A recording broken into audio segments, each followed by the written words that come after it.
We're live! Hello and welcome to the latest episode. This is episode 33 of the Crafty Boys, the dudes with beer talk about man stuff, hashtag Canadian man stuff, and we're really good at it. And I am losing my mind! Are you going to sell a car or something? A brand new car! That was Virgin TV, dude. If we can't make a deal, I'll eat a bug. I'd buy that for $1. That settles it then. Let's watch RoboCop.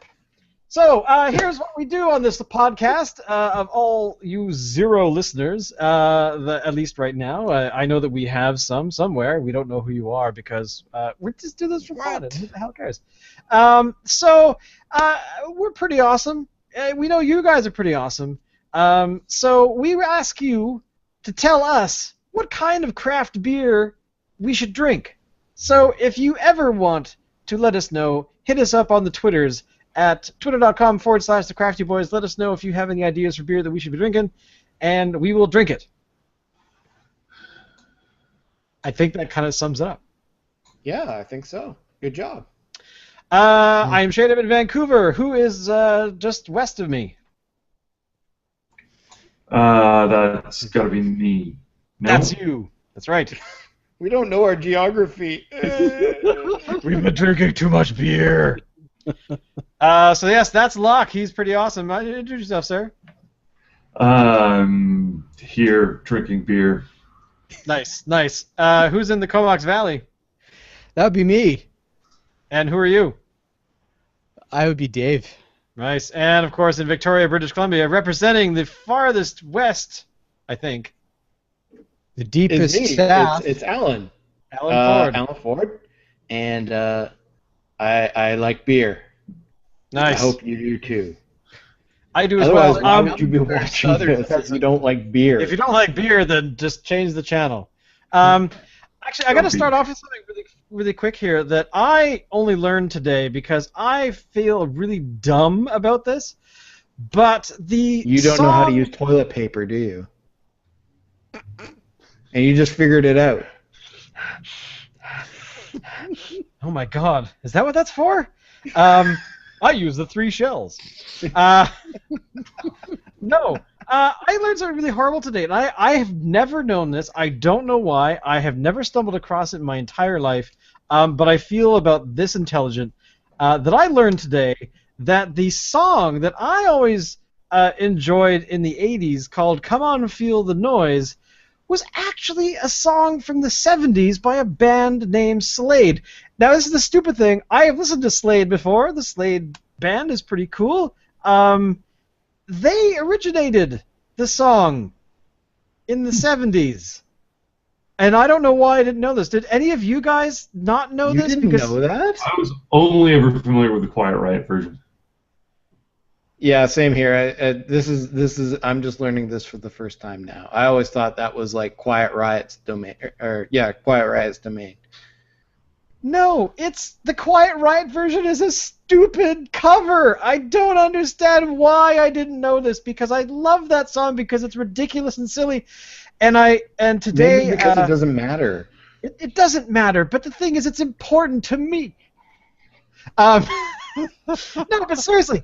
I feel just kind of a little bit dumb. Like I should have known that. I should have known that that was a cover song, but apparently not. So yeah. So if you want to check it out on YouTube, do a search for Slade and you'll find it right away. Which one's better? Funny. You know what's really weird? They kind of sound the same. They're like the Quiet Riot version is a bit more, it has a little more metal in it, but the vocals and the instruments they're fairly similar, and I mean you could tell that they're not the same recording, but it would be like if you listened to Quiet Riot, their album for so many years, and then saw them live, which sadly I did with Alan very briefly years ago at that pub on on Douglas by the hotel. What was that pub that was in the basement of the hotel? The Forge. No. Further up. Actually, it might have been on. Yeah, it was on Douglas. Yeah. It's not important. But Alan, you and I and a couple other people were wandering up Douglas one night, and we got to that pub, but we couldn't get in because there was a band playing, but they had the doors open, and they had a big sign on the stage that said "Quiet Riot," featuring Trooper or something silly. So there you go. Really bizarre memory. I remember seeing Nazareth with you. That You guys saw Nazareth? We Yeah. saw Nazareth. Oh, was man. that? I want to say that was at like the Royal or something, but I don't remember. That was at the Forge. Was that the Forge? Okay, yeah, because we did see them, and it's funny because here's the weird thing. I was listening to the a Nazareth album today, and that's when I decided that I would listen to one of those sort of online players, radios. You know, like please listen to music that's kind of like Nazareth or sounds like Nazareth or whatever it was. Yeah. And that's when I heard "Come On, Feel the Noise," and I thought, what? That doesn't sound right. That kind of sounds like somebody doing a cover. So I flipped over to the player, and I'm like, who is Slade? And that's where I just fell down that rabbit hole of realizing that I really know nothing about. And you were kind of like, yeah, I know. But hey, I'm wearing my Orko shirt today, so it doesn't matter. nice. So anyway, Dave, this week it was your choice for the beer. What did you pick, and why, and where is it from? I picked Lost Souls from Parallel 49, which Nice. is, where are they? They're in Vancouver. That's right. I got this because I was hoping that everybody would find it easy to get it hold of. Locke and I found think it. Locke found it. I Let's see your found it. bottle. Let's see your bottle. Holy shit! Ladies and gentlemen, I believe this is, well, it's rarer than, a Blue Moon. Well, I will say this. Parallel 49 I find is very easy to find everywhere you go. And they have like the biggest selection of like different kinds of beers. Like, have you checked out their roster of beer selections? It's huge. Not recently. Have What? not. Tell us what they have. What did you see there? Well, I mean, they have their regular stuff, you know, like Gypsy Tears and Jerkface 9000 and Seed Spitter? Seed Spitter, stuff like that. But I mean, they got like tons of seasonal stuff, like Lost Souls. Another one, Hypno something, I can't remember. Oh, What's the octopus one? What's the octopus Yeah, one? there's that octopus one. There's we did another one recently. Are they, what was it? Was it Anyway, I mean, apricot octopus? yeah. Yeah. So, I mean, it seems like at any one time they've got like 5 or 6 seasonals available, whereas other breweries maybe have like one available, or maybe a second one that kind of overlaps, you know, Right. as having availability. But they seem to do like 5 or 6 at a time. I'm not complaining. I mean, it's a good thing. I'm not complaining. Oh, that's kind of what I was thinking. Like, I'm not going to complain about that. That's kind of awesome. Yeah. For sure. Because, you know, why not? All right, boys. So pull out your beers. As Alan so I'll famously whip it said, out. as Alan so famously said many years ago, whip it out. Bring out your beers. And that was, and the sad part is that he was going to whip it out because his ID, because we were going to the movie Navy SEALs at the theater. Anyway, pouring the beer now. That So, is Dave- deliciously dark. And look at that head. Dave, this is a can't see through pumpkin porter, right? Is that right? Indeed. It's a pumpkin chocolate porter. pumpkin. It's chocolate Chocolate? even. Because here's the thing. I said to myself, okay, dude, you got to get Halloween-y type something.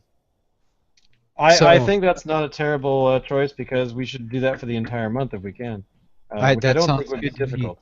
So here's the thing, though. I was kind of looking at what was on off. offing at my local, and they had a bunch of pumpkin ales. Different ones from different companies, of course. But yeah, it was all these pumpkin ales. So I'm like, well, I don't know if I really want that. I like the sound of a porter, something that's got, serious muscle behind it. And I do not disagree with your choice because I mean, the beer that I was introduced to when it came to dark porters or dark anything really, was Locke's fault when he introduced me to Guinness, which I had never had before, and I mean this is going back a long ways, but once I had you never forget your first Guinness. I enjoyed it so much that it basically I have a love affair with that beer, because I can. So yeah, it was really enjoyable, and I didn't. I've never gone back. I will always love it. But of course that is merged with other porters and dark ales and dark beers in general. That yeah, once you have one, you have to have more. And when you add chocolate, I haven't actually tried it yet. I haven't tried this yet, so I better try it. What is it? What is the pumpkin doing to it? I'll tell you what I taste. I taste Halloween candy. Halloween This is candy. this is like those, those chewy toffee things that are like. Oh, Tootsie Rolls. Tootsie Rolls. Yeah. This is like Yeah. a roll kind of a taste. It does that. You're right. Okay, now I've been completely biased, so I'm probably going to taste Tootsie Rolls too. I gotta say, it does smell like Tootsie Rolls. Yeah. Having said that, I was never a huge fan of Tootsie Rolls at Halloween. But let's see how this one goes over. Does anybody here have a favorite Halloween story? Yeah, Let's sure. see. Everybody does. Okay. What about Let's you? talk a little bit more about this beer, and then let's. I want to hear Okay. some. So I'm really liking this beer. I'm really digging it.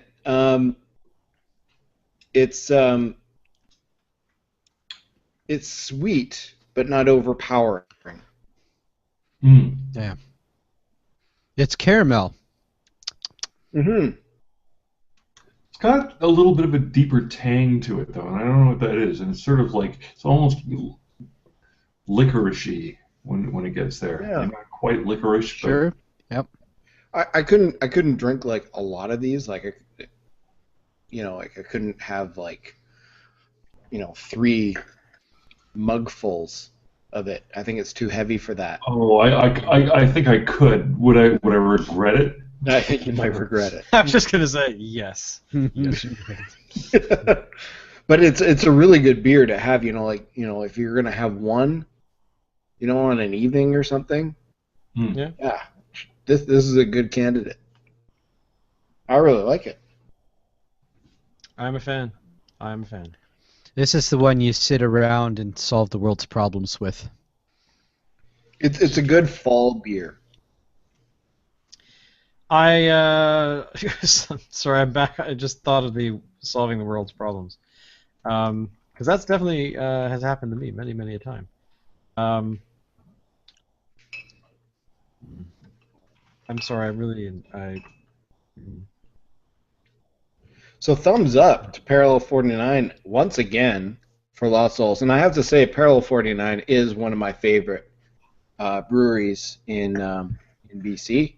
And they continually put out good product. And I'm really enjoying this. They've got a little bit of vision with their art style too, like Oh, yeah. all the way through. It's got this sort of cartoony quality that, as a personality, I sort of don't mind. It's this Lost Souls. We got ourselves a Grim Reaper, and there's a human form trapped inside the lantern. So I guess that's the soul that's being taken. I mean, it's quite creative, and it's. Yeah. But they do that on all of their properly psychedelic. artwork. Like the corn hops That was really good. Yeah. The Dukes of Hazzard. You know, the two rednecks sitting on an orange tractor. Yeah, I mean, it's it's hot rod art, but it's hot rod beer too. Yep. All right, Halloween. Halloween. Okay, well let's hear your. Obviously, Locke, you've got a story in your mind already. What is it? Oh, I'm thinking the one where I dressed up. I had a.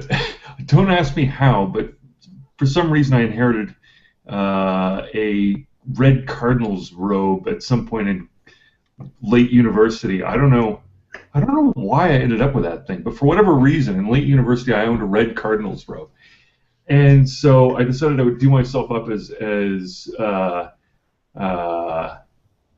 actually, my idea was that I was Machiavelli, but everybody thought I was supposed to be the devil. So, Well, yeah. I can't imagine why. Anyway, so ended up going to the Ship and Anchor's Halloween party, which is always good, and ended up on my way home with a young lady, and I remember. Yeah, it was. I was very drunk. After I hid the body, because I was a vampire and stuff.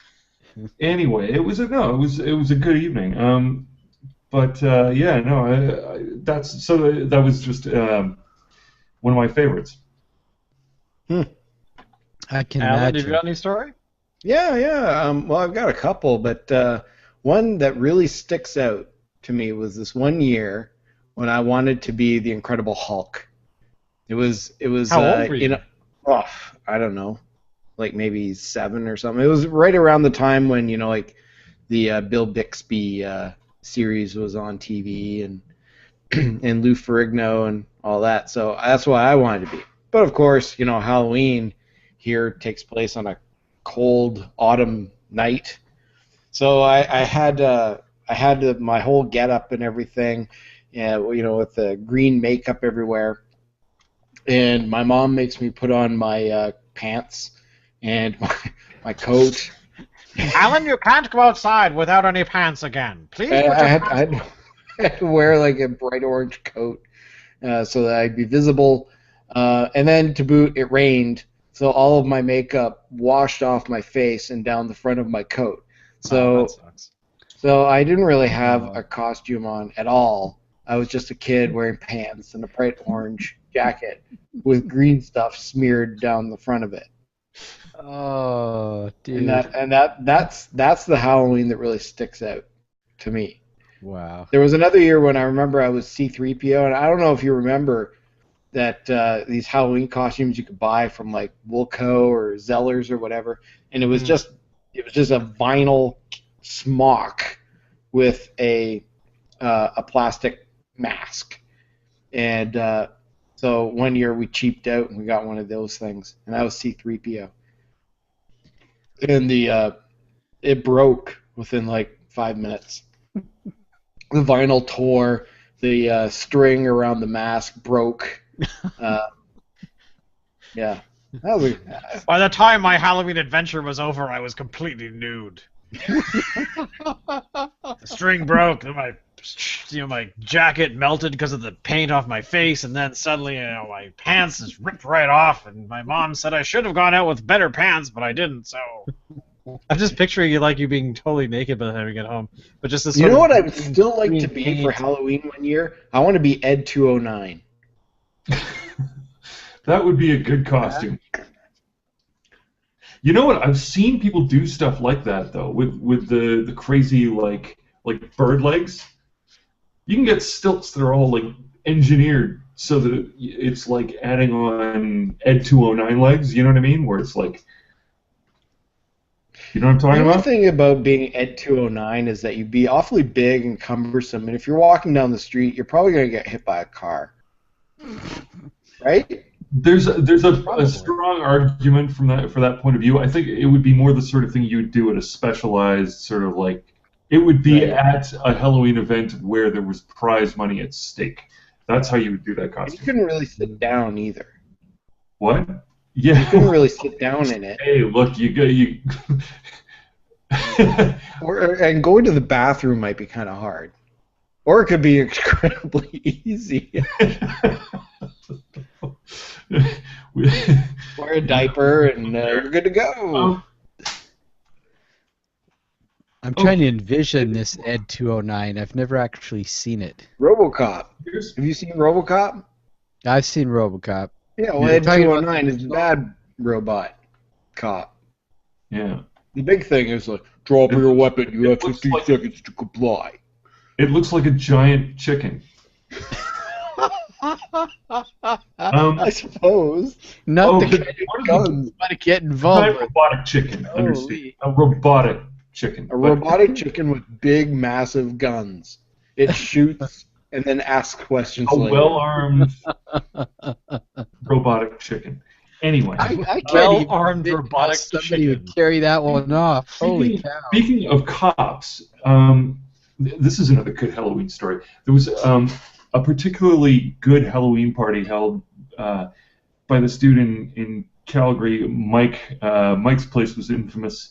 It was a party house sort of down across the street from the Devonish building in Calgary. Anyway, he one year threw a Halloween party where he was dressed up as a cop, and he would go charging up and down, Why do I think this is going to end grabbing people, badly going, "Hey, somehow? you don't have a drink in your hand. Get drunk faster." Those sort of things, like, "Hey, moving violation, slap her ass," kind of thing. It was great. Moving violations, slap her ass. Okay. I've never heard Shane- that phrase before. But it was that kind of behavior. Like, it was. Shane, do you have a Halloween story you want to share? I do, because I actually have a pretty sad one. Oh, good. I was about, what was I, 13 or 14? And I had decided that I wasn't going to go trick-or-treating because I was a little old for it. But my sister, who was about 4 at that time, 4 or 5, something like that, insisted that I go.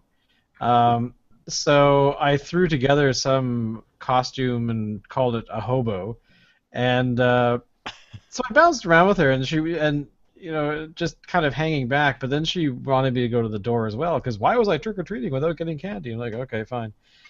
So I basically walked around with her and went up to the door and got candy and stuff with her. And but one woman on our street had this really. She saw me and her face went really angry, and she started yelling at me about how I was too old for this. And I said, I know, this is my sister who's like knee high to a grasshopper. She wants me to be here, so fuck you. Don't give me candy then. But it always left an impression on me because I was so just horrified that somebody walking around with a young sibling that was apparently wrong. So so I was like, so lady, bite me. So that was kind of. There's tons of Halloween stories I could think of, but that one always pops into my mind first because I just felt so bad that I was helping my sister, or just being there for my sister, So. I never realized that Halloween is so traumatic. You're either getting laid or getting yelled at. I'm trying to think of some other Halloween sort of related stuff that was pretty awesome, but Dave? I think. Is it still the case that in Victoria, firecrackers is something that happened a lot at Halloween? No. Not still the case. No, I think firecrackers were essentially outlawed everywhere, at least in Victoria, as far as I know. Can't you get like a certain kinds, like just like the No. burnt church or whatever? But Burning wasn't church, that always burning schoolhouse. Yeah, but wasn't that always sort of part of the ritual of Halloween? Like Yes. my suspicion was there was always sort of a holdover from Guy Fawkes, right?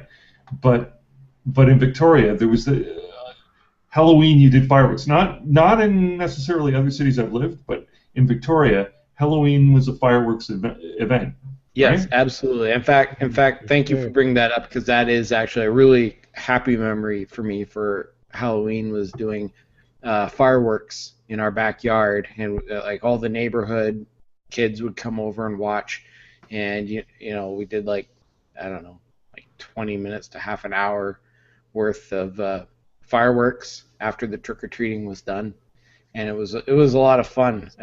But you can't buy fireworks here in the city anymore. You can still get them if you go to Duncan.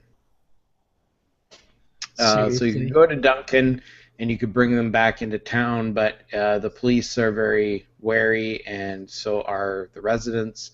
So if you start letting stuff off, the police are going to find out about it fairly quickly, and they'll come and take your stuff away.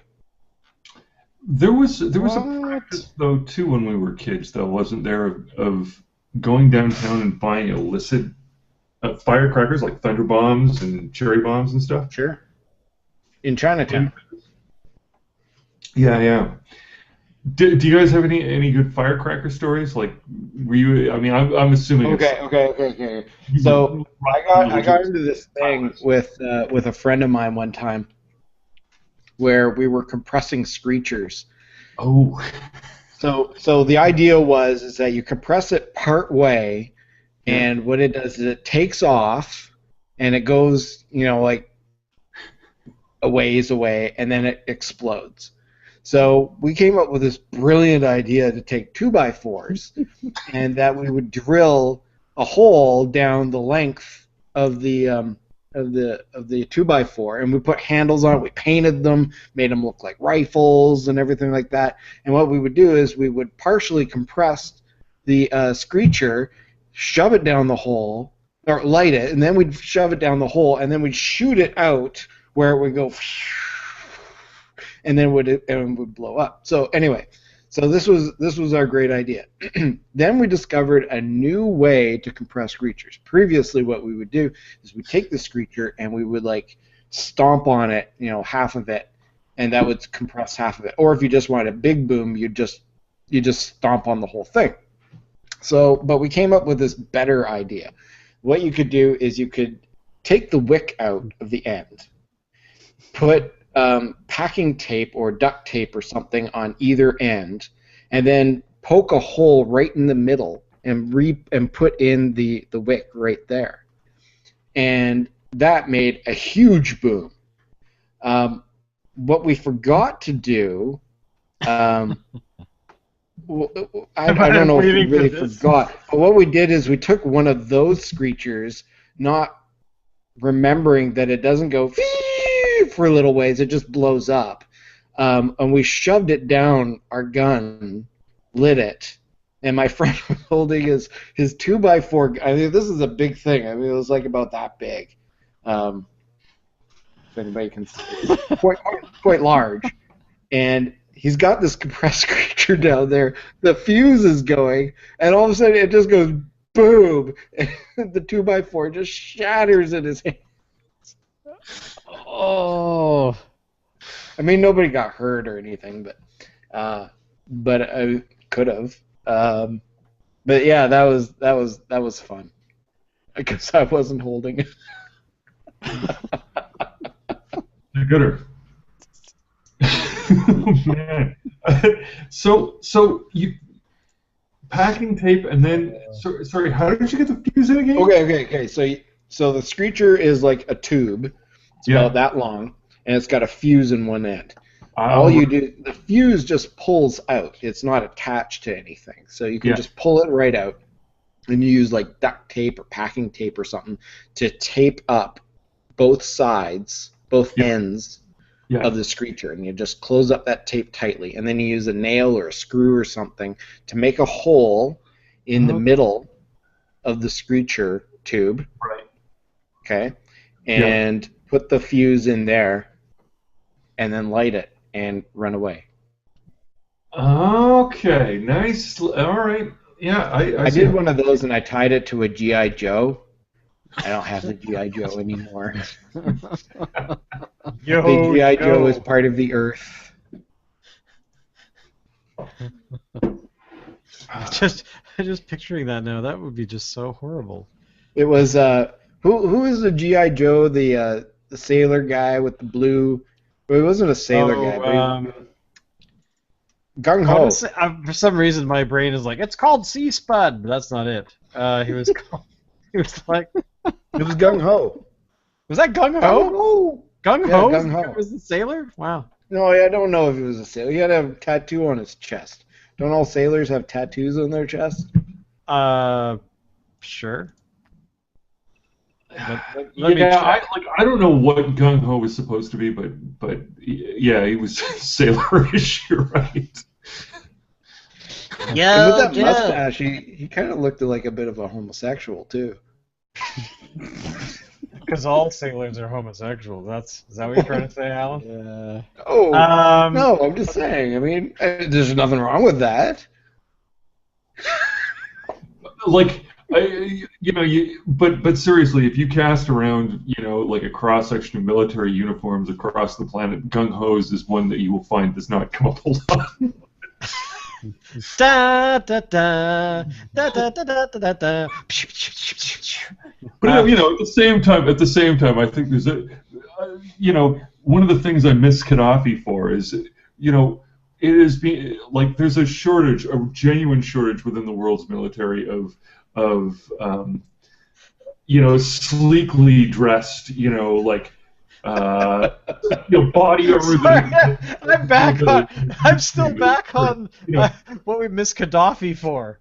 I'm sorry. I've got to get out of that. You know about his like personal guard of like his ninja virgins or whatever they were.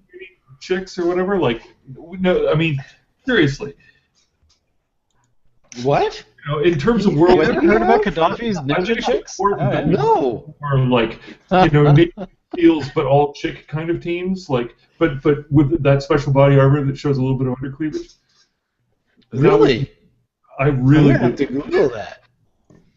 I should investigate this by Googling it immediately. I value the undercleavage very much. I need to learn about this valuable piece of history. Invisible armor or something, but.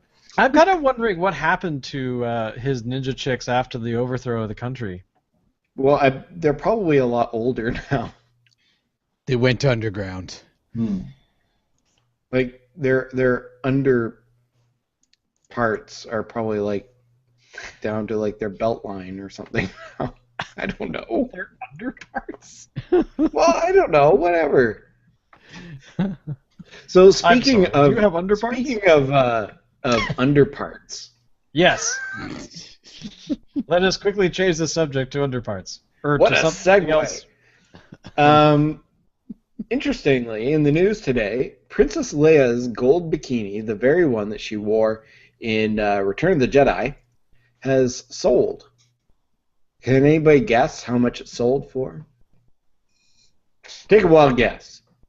Throw a number out there. I'm going to go with 96 grand. 96 grand? You are absolutely right. Wow. How about that?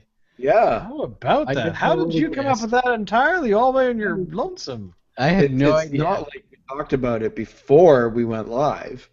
But yes, Princess Leia's gold bikini, the one that she wore as the slave to Jabba the Hutt, it comes with a bunch of chains and stuff, and it probably is not made out of actual gold.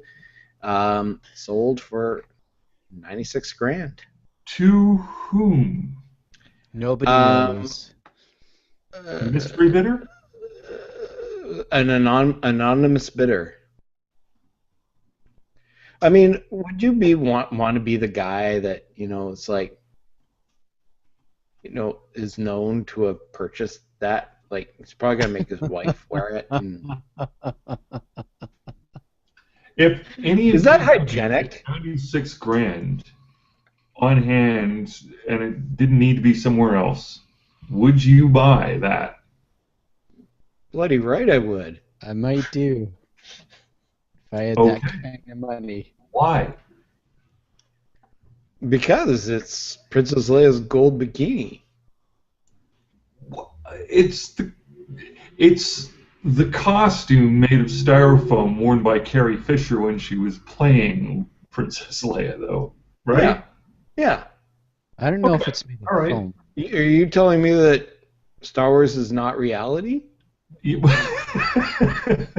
Yeah, well, I'm not saying it's not reality. I'm just saying that there's that there's an intermediary step in between the revelation of ultimate reality, which is Star Wars, and the world by which we get it there. And that Nice the back key that up. falls into that gaping, collection of set decorations and talcum powder that's supposed to be snow on Hoth, and Right. like I mean, Okay. So the collectible of talcum powder that was used as snow on Hoth. So basically, Lockhart, is what you're saying is you think that $96,000 is way too much to spend for Princess Leia's. Is this what you're getting? I kind of think that anybody who is buying it to live out a fantasy is ultimately no longer in fantasy. They're now fully into meta fantasy. They're having a fantasy about their fantasy. Right. Okay, so try this one on for size. Marilyn Monroe's 7-Year Itch dress, that dress, sold in 2011 for $5.6 million. Okay. For textile, that's a mighty bold investment. Yes. What are they doing with it? I don't know.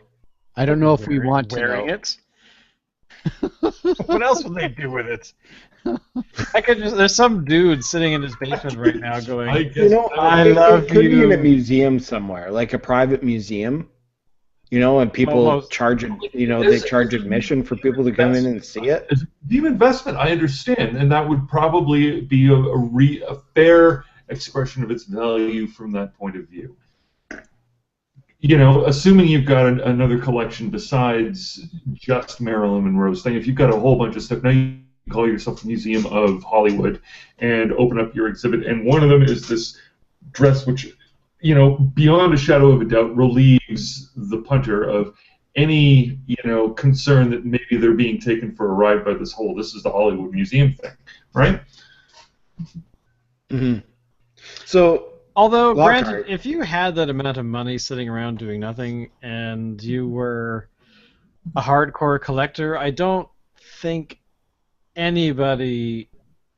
Well, I'm trying to make them not sound crazy, but again, I mean, I myself, sure, I probably wouldn't jump up and be like, "Oh my God, I've got to buy that sweaty old thing that Leia wore or that Carrie Fisher wore once, 35 years ago."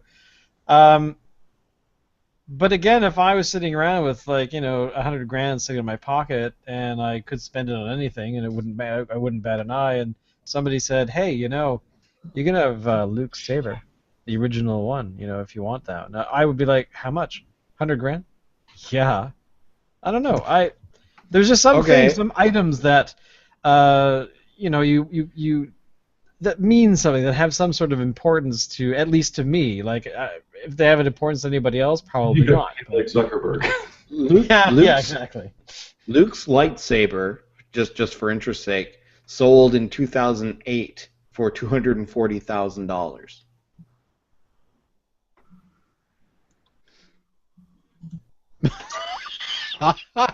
96 is all of a sudden sounding like a bargain bin. I know, totally, right?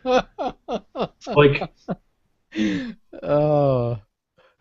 And the thing is about Luke Skywalker's lightsaber, it doesn't even work, right? I mean, it's just a handle. Well, it depends on what you mean by work, but yeah. The sad reality is, though, that I think if anybody had a working lightsaber, there'd be a hell of how we have the sad reality where people accidentally shoot themselves with their guns, they're cleaning them or something. Could you imagine how many more people would die with lightsabers? And it would be this. I can tell you exactly how it would happen. It'd be one of those things where it's like, "Hey, how does this thing work?" People just stabbing themselves straight through the face because they're busy doing that thing where they're looking down the, Or they would use it for like stupid things like cutting cheese or or one of these, you know, it's like carve up they the start Thanksgiving it, and it's like, yeah, so, oh crap, and they drop it, and like it zooms around and cuts their legs off and kills bystanders nearby. Like lightsabers would be as cool as they are, probably the stupidest thing to have in like, you know, the average individual's hands, because you don't really want them to have it because they are going to probably first end up killing themselves, or their pet, or their loved ones, or they're walking down the street going, yeah, I totally got this paint job. Bzz, oh, geez, sorry, you know, and they kill somebody who's standing by, you know, walking by, you know, or they're in their car, you know, it's like, yeah, so anyway, it's like your phone, you know, people should be looking at their phone and texting, it's like they grab their lightsaber and suddenly they cut the engine in half and, you know, the car explodes or something. Like, there's just all kinds of bad connected with lightsabers in a reality kind of sense, right? It's cool to watch them soar around the screen, but you know, really, I could be sitting here talking about. So anyway, guys, yeah, so yeah, the lightsaber thing. Bzz, you know.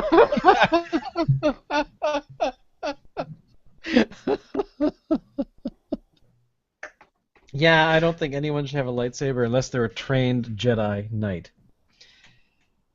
Because you know what? This is your life. wow. That was good though. Yeah. What is in this beer? This is really good. It's supposed to be pumpkins, I think.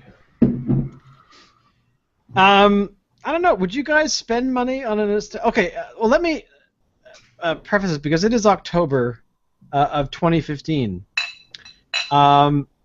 And next month, there's an important date that I'm sure all of you remember.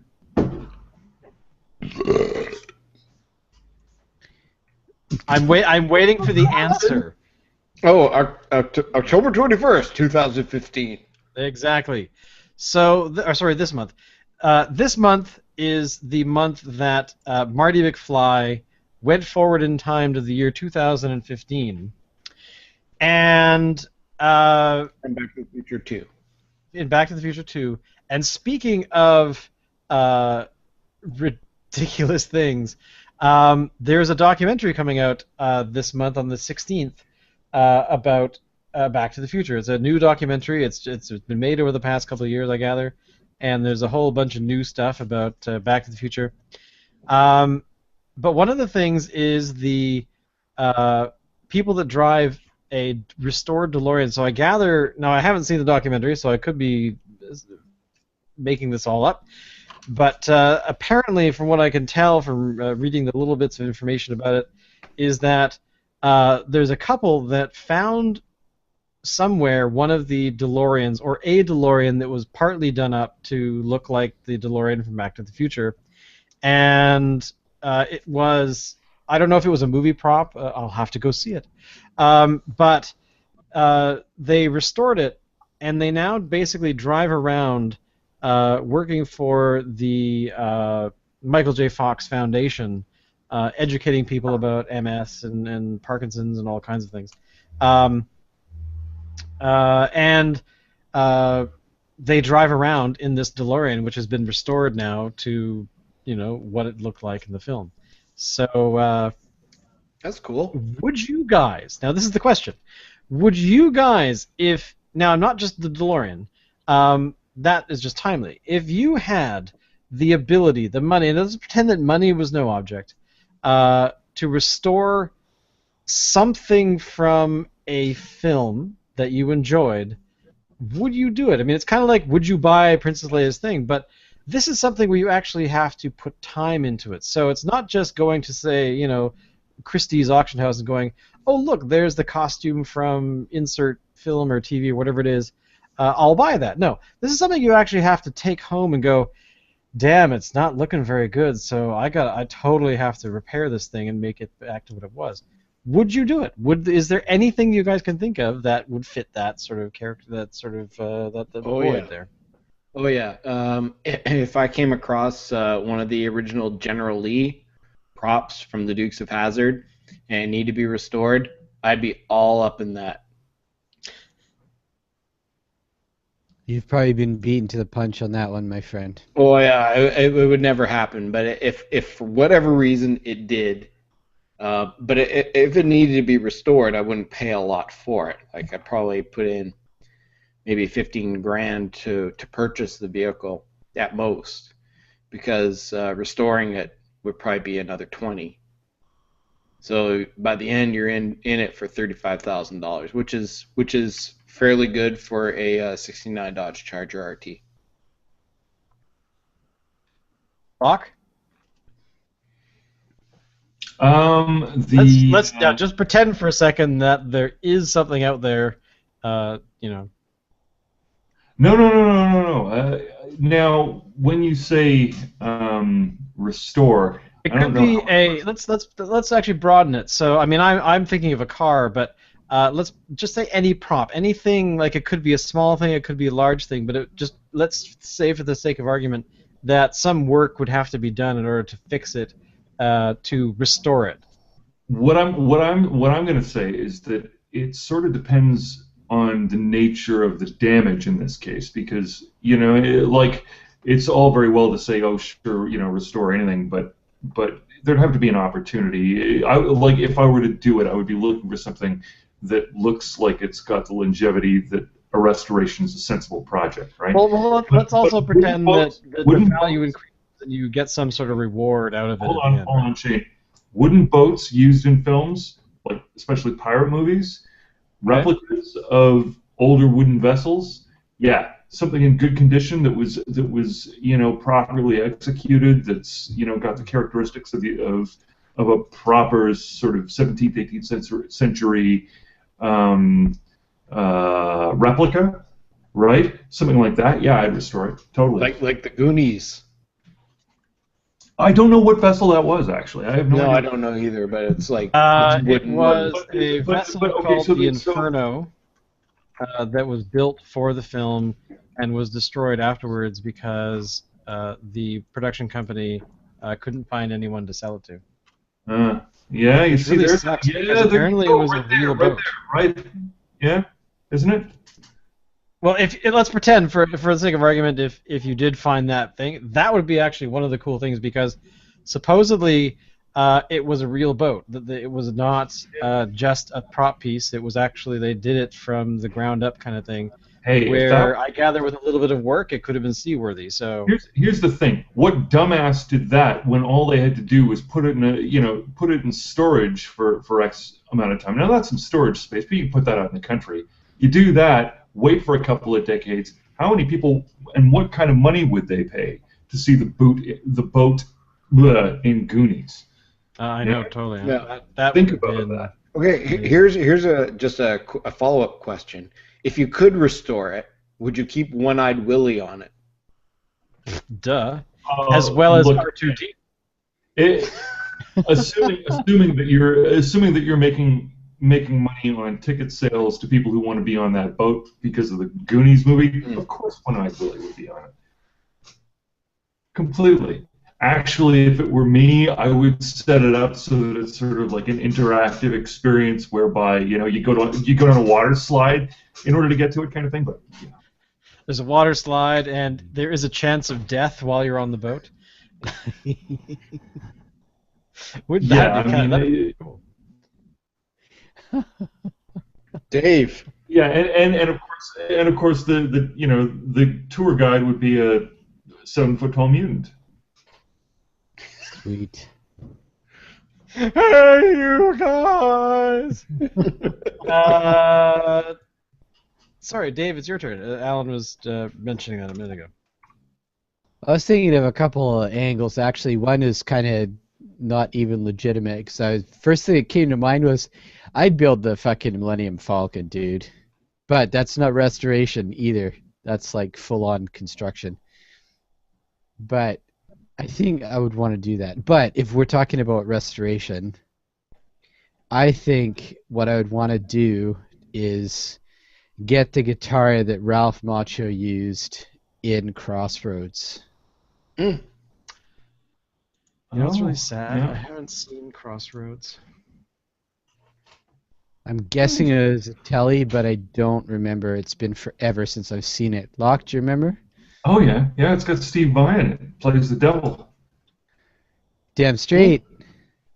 But do you remember what axe Ralph Macchio was using? Oh, if you were to just ask me out of the blue, I'd swear it was a Les Paul, but Okay. I'd go for that too. I mean, I could easily be wrong there. I'm just. Regardless. So many words for a guitar. Axe. Git box. What box? Git box. Well, I guess that's about it. I've Can't never. say I've heard what is Git That was a box. Simpsons reference. Oh God, I'm sorry. I missed it. I fail. I lose my Simpsons cred. Yes, you do. That is cool. That's actually a very cool one. That particular choice. Anything else, boys? That we've not talked about today? No. Yeah, I'm good. I'm good. That's fine. Well, okay. Well, let's finish off by talking about whether or not you'd recommend this beer to your best friends. No. Yeah. Sorry, what, Dave? What? Ellen, Dave, Jane, I recommend that you drink this beer. I'd want to keep it for myself, bitches. Yeah, I I see recommend. what you're saying. Okay, I could can see that. Okay. I tell people go out and get Lost Souls. It's you won't lose your soul drinking Lost Souls. And if you do, we were never here. We were Lost Um, Souls. This is the part in the Twin Peaks episode where the black lodge happens and the red curtains come up and the backwards dancing.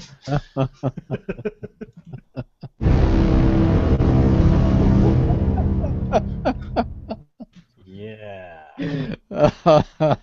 So, okay, well, cool. That's basically it for this week. Basically. I'm trying to think of anything else Halloween to say, but you know what? It is an entire month of Halloween, and so therefore we could always talk about Halloween next week. Ooh, you know what we should talk about next week? What? Sexy costumes. That men wear. I'm all over that. No, man, what? That's actually a serious point. It's really difficult to find a sexy costume and still be a man. Like if you're trying to act sexy in costume, the whole man thing is hard to pull off. You know what I'm saying? Like, do men do sexy? I don't know. Like what's sexy in a man? I don't think anybody agrees is some guy fucking get up. You know what I mean? Oh, God. So, Alan, when people are looking for you in your sexy costume, where can they find you online where you're posting photographs of your sexy costume where they can enjoy it like the rest of us? Well, they can go to Twitter because I tweet my twats on there all the time. I'm always tweeting my twats. At Alan M. Ford. And that's it. Or you can reach me through the Crafty Boys at the Crafty Boys on Twitter with the tweeting. Did you have a stroke?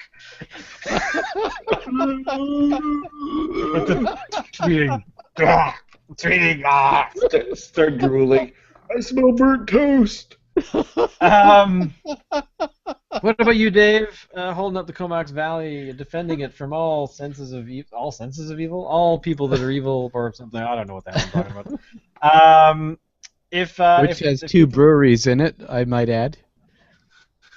which is good, and I'm very happy about that. And I'm I so would happy you brought love that up. to do a show, but it's like, how the hell does everybody else get the beer? Because it's local and it's not going anywhere. They have no plans to ship, period, at the What brewery? Carmelin Brewery. Carmelin Brewery is one. There's one in downtown Courtney as well. Unfortunately, the name escapes me right now. Is it Gladstone? Indeed. You are correct. Shane and I, we met the people from Gladstone at Beer Fest. Oh, no shit. We did, Cool.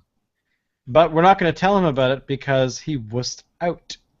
Yes. He was out. Oh, Sorry, Dave, you're not going to get to hear the story. So next week, Dave won't be here as we relate the story Bitches. of our adventures at Beer Fest, meeting all kinds of famous beer brewery types, because that's just how we roll. And Dave can suck it. So, Locke, you, of course, are going to be here next week for your last time for a little while because you are disappearing into the wilds of foreign countries and lands and all kinds of things. But when people can find you while you're traveling in said foreign lands, where can they watch you tweet? I'm Lockie Fulton at Twitter.com. See, direct, straight to the point, no stroke involved. He even had like the little eyebrow thing going on while he said that. He goes, Lucky Fulton at Twitter.com. I look like Popeye. Oh, that was Blow terrible. me down. Okay. What about you defending the Owls breweries of Comox Valley? I think we distracted ourselves from what you were supposed to say there, or Oh, going to yeah. say there. Indeed. Yes, if somebody happens to stumble across the Twitters where I'm tweeting my twats, I am the fool. The PHULE. Very good. On Twitter, whatever. And of course, on Twitter or whatever. And of course, being the most professional online type in the entire universe, I will, of course. Oh wait, we have one watcher, or we did. I don't know. My sister has commented to me privately about Howard, and I quote, "You guys are major nerds." That's kind of why we're here. But of course, What? if you want, our only watcher. What? She says we're She nerds? says we're major nerds. Major nerds. And who's watching who? Who watches the more nerdy? Watchers? Us or the people who watch us? I don't know. Figure that one out. It's like when you wonder if a dog walks around all day long going, "What if I don't find out who the good boy is?" Who's the good boy? Who's the good boy? So anyway, and of course you can follow me on Twitter at twitter.com/Shane B. That's Shane B. EE. And of course you can go and listen to all of the podcasts, including this one, over on shanesworld.ca. And if you want to watch this one all the time, all day long, you can see it on YouTube, or you can go to thecraftyboys.ca and watch our episodes there, because Alan is supposed to be posting them. Anyway, moving right along. What are you doing? Alan's like, what? So thank you for coming by this week, and we'll see you guys next week, and we will talk about whatever beer we decide between here and then to talk about, because that's how we roll. And I'm going to let Alan clap us all out. Oh, yeah. Here we go.